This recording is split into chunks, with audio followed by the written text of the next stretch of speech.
Já, ég heiti Hrund og höfundur bókarinnar Loforðið. Loforðið fjallar vinkonurnar Ástu og Eyðuru. Ásta 11 ára og í upphafi bókar hún nýbúin að missa bestu vinkonu sína. Og ég leyfði mér kannski að fara dálítið dýpra inn í þetta málefni að missa ástvin, heldur en oft gert í barna- og unglingabókum. Hún leyfði mér að vera dálítið opinská þetta ferli. En þarna koma líka við sögu lítill skrítinn lykill og leynistaður og svo þetta loforðið. Og þegar upp staðið þá þetta vonandi bara falleg og dálítið spennandi saga sem fjallar í grunninn það hvernig við höldum áfram og njótum lífsins þrátt fyrir að þurfa að takast á við erfiða hluti á borð við að missa ástvin.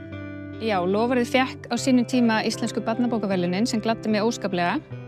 Enda hefði mig lengi langað að skrifa fyrir börn og árið eftir fékk hún bókaverðlaun barnanna sem þótti jafnvel ennþá meira vænt því þar eru það krakkarnir sjálfir sem að kjósa sína uppáhaldsbók yfir árið.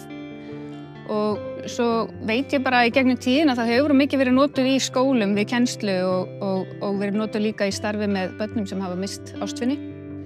Og svo veit ég hún hefur komið við sögu við kennslu í sálgæslu í Háskóla Íslands. Þannig hún hefur lifað ágætlega áfram. Loforðið kom út fyrir næstu í 18 árum en seldist fljótlega upp og hefur lengi verið ófáanleg. En nú búið að endurútgefa hana sem að gleður mig óskaplega og nú vona ég bara að hún eignist fullt af nýjum lesendum á öllum aldri og að fólk muni njóta þess að kynnast þessari sögu. Forlagið.